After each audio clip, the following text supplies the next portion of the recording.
Hey, we're back with Laura Lenhard Talisman here at Talisman New Age Shop, Monroe, Connecticut, Route 25, across from the old skating rink. This town was named for Marilyn Monroe. Really? Marilyn Monroe lived in New York City, and she would come to Monroe, Connecticut. There was a tailor here, and she would have her gowns, her formal wear, tailored here in Monroe, Connecticut. Very few people know this. This was back in the 1950s when she was married to Arthur Miller, who ruined her.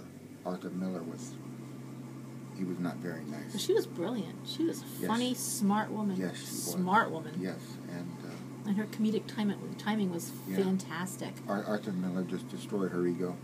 He treated her like a bimbo. He did make fun of her. You're right. No, I remember reading that he made fun of her a lot and belittled her. Yeah, and why he married her. He married her and he made fun of her. He married her for sex. He said it himself. He would tell her that he married her just for sex. And nice. he really belittled her and humiliated her. And did he die a horrible death? He did. Did he? I don't know. I don't know how he died. He should have. I feel strongly that Marilyn is the goddess of American culture, because she is the most famous woman in the world. Even nearly 60 years after her death, she's the most widely recognized person in the world, and I really believe she is the goddess of our culture. She is our icon, our goddess. And so, Marilyn, thank you for being with us today. We're going to ask Laura here. Laura, what do witches believe? I mean, what is witchcraft really about? Is it like, was she on TV? No. Nice thought, but no. When you say that you're a Wiccan, understand that Wiccan, it's like saying I'm a Christian. Well, what are you? Are you a Seventh-day Adventist? Are you a Baptist? Are you a Protestant? Are you a Catholic? Are you a Mormon? You know, that's a very umbrella term. And then paganism makes it an even more umbrella term, because paganism encompasses every spirituality with the exception of help me, Muslim, Jewish, and Muslim, Christian. Yeah. Those are considered the three big religions. But everything else falls under the pagan umbrella. And that includes religions like Buddhism, that's 12,000 years old. I mean, when you date this out, Christianity is 2,000 years old. Hinduism is 14,000 years old. Shamanism, the world's oldest, at least 30,000 years old. So really, you know, Christianity is kind of the new kid of the block there. Now, Wicca is actually a religion that began back in the 1950s as an organized religion under Gerald Gardner, and we call people who follow witches who follow his school the Gardnerians, and then there was Alexandrians, and those are formal religions where there is a system of initiations, and you work your way up to high priest, high priestess.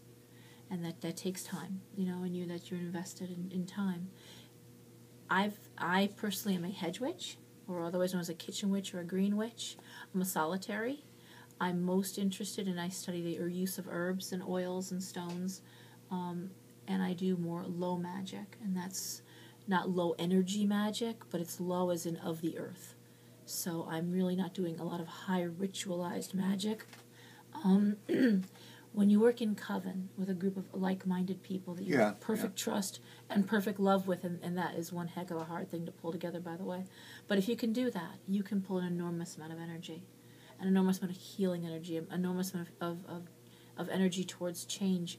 Gerald Gardner famously held back the forces of Germany when he and his coven stood at the bluffs and held back an advancing German Navy.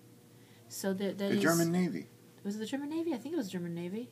You say that now, and I got to question my own talk. They held him back. They did hold him back. They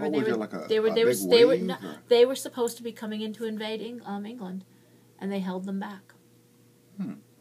I'd heard that story. Yeah. Gerald Gardner was a very influential member of British society.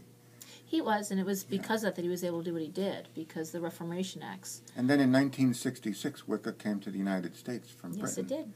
And it was embraced by the feminist movement. Yes, it was, yeah. And a lot of things altered and changed, too. It just became sort of a anthem for women looking to break away from old chains, old ways of belief.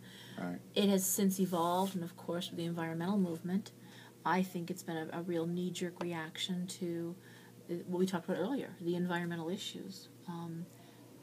The idea that the Earth itself is sentient was discussed during the Gaia movement, and actually is pretty widely accepted.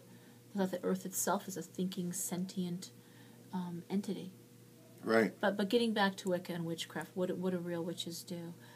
Real witches, honestly, are raising families, are members of the PTA, like I am, or PTO it's called here. They usually can be found in doing any sort of river cleanups, ocean cleanups, animal rights, midwifery, naturopathic medicine. I'm a naturopath. Everywhere. We are everywhere. Men in this country, in England there are more male witches, it's my understanding. But in this country, men kind of balk at the word witch for themselves. They're not warlocks, they're witches, either way. But the Native American path calls many strongly. The shamanic and the Native American, this hunter-gatherer close to the earth. So it's a sister path anyway, and that works for a lot of men in this country. The idea of hunting and being close to the earth and living off the land. And very interesting, very interesting. Those ideas. There's a great show on TV, and I've watched like 2 episodes of it, but it's called Mountain Man.